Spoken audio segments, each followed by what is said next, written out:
إبادة الرتي ججبنا ومتجر ويان أبد كم بائس ترباتما الحمد لله الذي جعل الصيام جنة للصائمين من النار وزيادة في الأجر والإفضال وأشهد أن لا إله إلا الله الكبير المتعال وبعد السلام عليكم ورحمة الله وبركاته كبجمتوتا جالتمتوتا أمة مسلمة إذ الدنيا رت أرجمتن نجيني كبجاتي جاللا بكجرتني في سنهارك بجتا هذا اللي فيديو براتين ولك جيبنيتين جرا فيديو برنوت المقبافي أمس وإرابر نجدني يعني توكو سنيتيتين فجرا إن اللي واي سحورا رتي نياتا جنما نتنياني gasanii soomana ittiin ooluu irratti waan irraa barachuu qabdan akkamitti nyaachuu qabna waan akkam nyaachuu qabna waan jedhu waliin ilaalla jedhee hadiis isinii fideedha jechuudha. Viidiyoo kana haga xumuraatti yoo dhageettan waa hedduu waan irraa barattaniif nafaana bu'aa isin jira inshaallah. وعن أنس رضي الله عنه قال رسول الله صلى الله عليه وسلم تسحروا فإن في السحور بركة متفق عليه. إرجما ربي نجاح رحمن إنسان الرحاجرات حديثا عن سعوديس كان كيسة مال جدا تسحروا نياتا سحورا كان نياتا سحورا يعني نجن نياتا صومنة أولو دفع الكنيا لخنا سحورا جدا فإن في السحور يرو أبروسا جنمتت كيسة بركة الجرا كعني ساعات وانياتو كيسة بركة الجرا جدا barakaan nuti argannu maali nyaata sa'aatii san nyaachuudhaan barakaan nuti argachuu dandeenyu maali dhallee waan jedhu waliin ilaallaa jechuudha. Akkuma hadiisa kanarraa barannutti barakaadha wanti jedhamu wanti nuti nyaachuudhaan nuti argannu maalidha yoo jedhu ibaadaa irratti jajjabina namaa ta'a. Namni halkan nyaatee bulee osoo suhuura hin godhin yoo soomana oolee haga nama suhuura nyaatee ka'ee soomana oolu ibaadaa irratti hin jajjabaatu jechuudha. Ibaadaa irratti jajjabaachuu hojii keenya akka duraahitti akka dalagannuuf nu gargaaraa jechuudha. Nuti ammoo yoo soomanni dhufeetiin jedhe hojiis hojjechuun dirqama. Soomanni waan dhufe jecha hojii hojjennu kamiinuu dhaabuu qabna. Akkasumallee ibaadaa kamiidharraayyuu sababa soomanaati jecha laafuu qabna. Fakkeenyaaf suhuura yoo goonee hin jenne Qur'aan akka gaarii qara'uu hin dandeenyu. Lafa dheertuu deemnee daa'awaa gochuu hin dandeenyu. Akkasumallee barsiisummaa irratti nama barsiisuu yeroo dheeraa barsiisuu hin dandeenyu hin dadhaba inerjiin kan ka'e hin obba inerjiin kan keessaa dhumatuuf jecha maalidha ganamfadhaa jedhan nyaata kana ammoo nyaadhaadhaa jedhan maaliif fa'inni fi suhuurii barakatu suhuurii kana keessa barakatu jira waan ta'eef namni hin jajjaba ibaadaa irratti kakka'umsa qaba dalagaa irratti kakka'umsa qaba waan kamiin irrattuu hin laafatu jechuudha kanaafuu nyaadhaadhaa jedhan hayyee nyaata kana akkamitti nyaata hedduun namoota hin nyaatanii suhuurii kan hin nyaatan garuu ammoo haalli namni itti nyaatu gargar gariini ganama ka'uu jibbaaf jecha yoo rafu nyaatee rafutu jira akkasuma ka sa'aatii 7tti nyaatee rafutu jira akkasuma ka sa'aa 8 nyaatu jira nyaata kan hoo sa'aa akkamii nyaachuu qabna kanarraa hoo nyaata gaseessanii sa'aatii sanitti nyaachuun bu'aan isaa maali أكسب حديث براك ستي عن زيد بن ثابت رضي الله عنه قال تسحرنا مع رسول الله صلى الله عليه وسلم ثم قمنا إلى الصلاة قيل كم كان بينهما قال قدر 50 آية متفق عليه حديث زيد بن ثابت أدرس كان كيستي زيد مالجدا تسحرنا مع رسول الله إرجما ربي والإن جنفن نجد نياتا سحورا كجنما كان نيان نجد ثم قمنا إلى الصلاة إيجسني أمو صلاة أبا نجد نيات خان إرجنيان نير رباني صلاة أبا نجد قيل إسا قافتم إسا عن جدامي كم كان بينهما حقمت جدو نسل رسول ولينياتني صلاة أبا جدو صلاة أكسما جدو نيات كيسني ساعات هجمت جراج نجا فناني زيد بن ثابت نجد قدر 50 آية لكي آن شنتما قرأم فايتو آن شنتما سآها كم كيسة أكرامو دقيقة كم كيسة أكرامو كلمامني يوكان قراني لالي أربودن جنة جتشو كان سهورة كان اللي غرق نمات جسسو هل كان ساعاتي سدي ساعاتي جا ساعات وربنيات تتعلا جسسني غرس على سبهتي إيه سنياتون برباج سما كبايد برباج سما nyaata suhuuraa kana gara ganamaatti gassisanii nyaachuun qabu keessa muraasa wal ilaala jechuudha. barbaachisummaale isaa keessaa tokkoffaa irratti sa'aatii jahatti yoo nyaata guyyaa si dadhabsiisuu danda'a, si beelessuu danda'a, si dheebisuu jechuudha. Haga sa'aa 10 nyaatisan caalaa humna hin qabdu. Yoo sa'aatii 10 gassistee nyaatte humna qabdalle, enerjii qabda. Lammaffaa irratti yeroo san sa'aatii 6 sa'aa 7 nyaattee yoo rafte salaata subii irratti ka'uu dhabuu dandeetti. Salaata subii siin ta'uu danda'a. Yoo sa'aa 10 nyaatte kaatee waddattee ergasanii ammoo sunnaa salaattee salaata kan kee eeggattee subhiillee akka gaarii jaminataan masjiida deemtee salaatteeti maal goota gara hojii keetii gara qira'aatii kan keetii bobba'uu dandeettaa jechuudha. Kanaaf suhuurallee gara ganamaatti geessisuun barbaachisummaa qaba jechuudha. Kana bichaa miti. Suhuurii kana gochuun ammoo bu'aalee hedduu qaba. Sunnaa rasuulaatillee. أكسم إرجما ربي حديث براك ستي ما الجنن عن أمر الناس رضي الله عنه أن رسول الله صلى الله عليه وسلم قال فصل بين صيامنا وصيام أهل الكتاب أكلة السحر رواه مسلم حديث عمرو بن عاص أديس ستي إرجما ربي الله نجاه في الرحمن إنسان الله حاجراته رسول ما الجنن فصل عدام باسان بين صيامنا جدو صومنا كناتي في وصيام أهل الكتاب جدو صومنا ور كتابة أكلة السحر نياتا هل كان كأمي نياتا مسنجتو كناف تكفارتي سنة رسولاتي سبيك حنينياتون سنة رسولاتي لما فارتي جذبين إبادة رتي بياك نهن متايزة وجي رتي أكا نهن دتأني متايزة بيا قوتورة فاولون هم برباجس بيان بيا إبادة صومنا خنكيسا وانتوني نهجتو كم نمالي أفعني صومنا هن أولا قرآن هن كرانا ذكري هن قونا سنة صلاة بعد نمني يوهن نياتين قرآن يرون ارتو قرؤون هندأب سنة إردد بصلاة هندأب أكسما قرآن ذكري الدميس هندأب يرو خانا كيستي نم سنة تكيو صلاة واجبة كتاتي واجبة تكجماع كيستي يو صلاة واجبة ترباتا يرو برا صلاة وسي كتا أكسما قرآن يرو خانا كيستي قراتو من دا قداس كبا ذكري يرو خانا كيستي بائسو كم ولما قالت أسمران جين رمضان أخو أسمرا خيري أسمرا خيري كان أموت الرقات شدا إنيرج هم نفقافة هم نخن هرچوف أمو سنة رسول الله جل ديمون برباكي سات سهورة نياني أكا سمالي غرا غنا ماسك سيزني نياني إيجسي أمو سبيكي نفرا سالاني قرآن بفقارين كارون برباكي سات أكسب سومنا كنني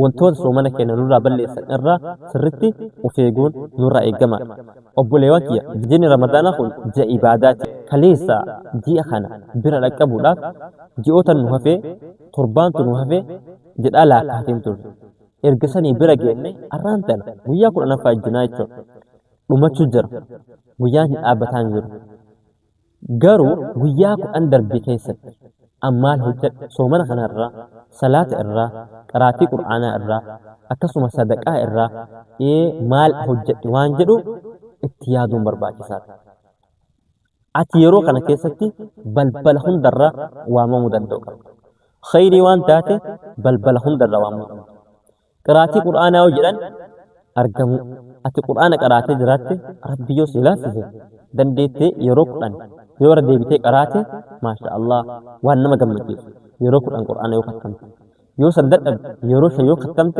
وان غاري سنزدت أبدي يرو سديو ختمت يدونا ما قمتي سنير اللي دت أبدي يرو تك رمضان كان كيستي يو ولين قهتي مراجعة وان نما قمتي سجدت sadarkaa kanatti qur'aana qara'uu danda'u qabda. Hayyee ka qur'aana qara'e akkasii qara'uu hin danda'a. Ati hoo ka gimmaasha qaraate. Gimmaasha haga qaraatisan walakkama qaraatisanii irra deebitee muraaja'aa godhuudhaan sa'aatii yoo qabaatte irra deddeebiidhaan qur'aana kana qara'uu qabna jechuudha. Qur'aana yoo qaraane rabbii wajjin haasofna waan ta'eef. Akkasuma ka qur'aana kana hagasuun qareen gimmaasha hin qareenoo suuraalee xixiqqaa gada'aanu akka suuraa ikhlaasii, suuraa naasii, suuraa falaqee, suuraa faatihaa kanneen hin beekan. Maaliifuu hin salaata. Namni salaataa hin beekne, namni salaatu suuraa faatihaa hin beekame, namni faatihaa hin beekne salaatuu hin danda'u. Akkasumallee egaa faatihaa qaree suuraa ikhlaas, naasii, suuraa falaq, qureeshin, suuraalee xixiqqaa kanneen hin qaraana jechuudha. Kanaafuu maal goona suuraa maxxiqa kan irra deddeebinee yeroo lama yeroo sadi yeroo afur guyyaatti irra deddeebinee qaraanee waan beeknu sanii qaraatii quraanaa keessaa qooda fudhachuu qabna. Lammaffaa balbala salaataa. Balbala salaataatti yoo deemne salaanni sunnaa fakkeenyaaf guyyaa keessatti waajiba qixxaacinneerra. Salaata waajibaa booda waliigalatti guyyaa keessatti sunnaa 12tu jira. Sunnaan raatibaa. Subhii dura rakaa 2 salaata. Zuuriin duubaaf duratti 4 qaba. Maghriibiin baada salaataa hin qabdu. Ishaayin akkas. Kana raatibaa kana yeroo kana keessatti yoo salaata ati akka nama waajiba 12 salaateeti. Osoo waajiba hin tuqin waajiba yeroo biraa salaattu nama 12 salaatee jechuudha. Waajiba 12 salaatu jechuun guyyatti laala. Shanii mire salaatu mal sadarkaa mindaan ati rabbi bira argattu akka nama waajiba 12 salaateeti. Salaata waajiba sa'aatii isaa ergattee masjida dhattee yoo salaattu faataa yoo salaanni tokko salaata yeroo biraa 70 salaattuuti. Hayyee salaata 70 kana guyyaa keessatti yeroo 5 salaata. 5 baay'isu 70 hagam dhufu 350. Guyyaa tokko keessatti akka nama salaata 350 salaatetti ajrii rabbi irraa argatta jechuudha. Kuni maali? Khayrii. Khayrii kan hojjechuun ammoo humna si gaafa. Jabaachuu qabda. Hidhachuu qabda. Ramadaana kana keessa ammoo khayrii hundaa dalaguu qaba jettee ofitti himuu danda'uu qabda jechuudha. Kana bichaan sunnaan tahiyyaa hin jira. Tahiyyaa masjidaa yoo masjida seenu. Sunnaa wudu'aatu jira eega wudhaatti kaatee salaata. Duha jira ka sa'aatii 4 wayii salaatan. Salaataaleen nuti salaachuu qabnu hedduu jira jechuudha. Kanneen hundaa salaatuu danda'uu qabda ramadaana kana keessa. Qooda keessaa baachuu danda'uu qabda. Hayyee akkasii salaata warri haala qabu yeroo itti mijatuu fi akkasuma biyya jiraatee yookaan biyya ormaallee jiraatu haalli isaa mijataa ta'e akkanas salaachuu danda'a. Namni haalli isaa hin mijanne hoo guyyaa keessatti sunnaa 2 dhabiin 3 hin dhabiin 5 hin dhabiin haga rabbiin si laaffise salaatii jechuudha. Maaliifuu si fayyada waan ta'eef sunnaa salaata. Ka sunnaa akkanatti salaata taraawiihaa namni fayyaa qabu dargaggeessin atiin humna qabdu osoo ati caatii qamaatu osoo ati teettee mana keessa teettu osoo ati nama waliin haasu osoo ati barandaa teettu osoo ati buna dhuddu sa'aatii namni salaatee masjidaatti yaa'in.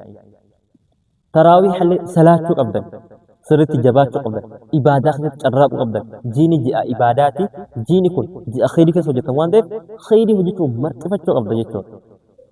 Taraawiiha masjida dhufte salaachuu hin dandeettumi biyya ormaa jettaami hojii si baay'ateemi ijje innis beekama.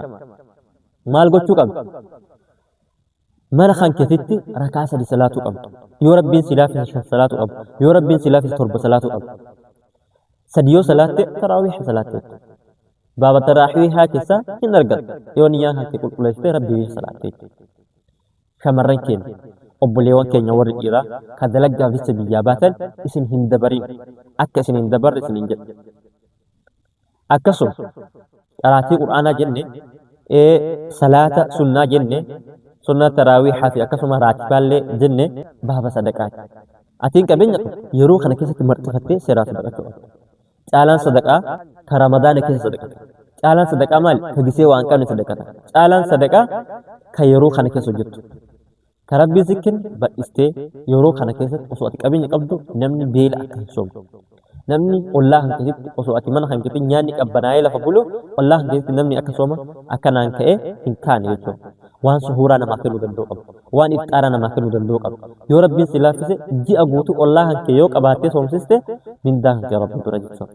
Yoo hin qabaanne yoo nama 2-3 soomsiste mindaa kan kee rabbi bira jechuudha. Sanuu dhabdee guyyaa takka yoo nama sooma soomsifte mindaa kan kee rabbi bira waan ta'eef balballi sadaqaallee akkas hin dhabne. Atiin biyyan jirtu ka ammallee dhuftee mana kan keessatti nyaata qopheessitee nama waamtee nyaachisuu hin dandeenye. Ollaa kan kee keessa namni rakkataan jiraachuu hin beektu. Ollaa kan kee nama akkamtu jira, nama humna hin qabnetu jira, maatii yatiimatu jira, miskiinni hin jira mira hin beekta. Maatii akkasiisan gargaaruu waan dandeetteen sadarkaan kee gargaaru. Sadarkaa kan kee bira dartee ati nama gargaaruu hin dandeettuumi qabeenya hin qabdu nama gargaaruu hin dandeettu. Sadarkaa nama gargaaru yoo hin dhaqqabini uf gargaaruu danda'u qabdu. Maatii kan kee ilmaan kan kee biyya jirtu akkasuma haadhaaf abbaa kan kee biyya jirani nama si aanu kabiyya jiru waan qabdu irraa soomsisuu danda'u qabdaa jechuudha. Namni rabbiin silaafis ammoo simila bittee masgida keette nama lulluqachiiste mindaa isaa rabbi biraa argachuu danda'u qabda. Akkasuma bishaan bittee masgida keette namni erga salaatee yoo dadhabe dhugee hafuura ittiin galfate mindaa rabbi biraa argachuu qabdaa jechuudha. Balbala sadaqaallee keessaa qooda bahuu qabdu. Allakka jaati jaanaan jettu. Lakki xiyyaa harkaan qabdu hin jedhin.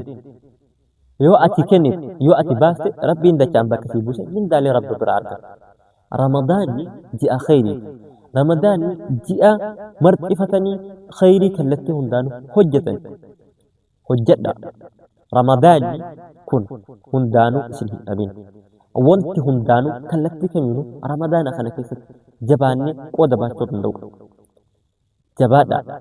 Ka iftaara hin qabne iftaara kennaafi, ka suhuura hin qabneef suhuura kennaafi, salaatatti jabaadha. Akkasuma qiraatiin qur'aanaa nurraa eeggamaadha. Qur'aana qara'uuf ammoo qur'aana katamuun dirqamaa miti. Bakka irraa jirtu irraa kaatee qara'uu hin dandeeyta. Suuraa Faatihaa qofa yeroo 10 yeroo 20 yeroo deebitee qaraate qur'aana nama hin jibbisiisu. Adada harfii qaraateetiin mindaa rabbi irraa argata. Nama argatee اتجته رب براتي ملكا أنا أرسل لرب إنه حتى يسوع رمضان ملكي كبركة كم بدأنا كم ربنا رب إنه حاجده إن شاء الله بولي وقت يكبجم وفي جالتمو فكجت رب سن حديثه رمضان خد ملكي كان جاللا كم قوفا كان جبنا كبدين كنا كسنو كيفان كخيرين دكانو بايفم رب إنه حتى يسوع حاجة فيديو براتي ولد دمنتي نجحنا تراث نجدا والسلام عليكم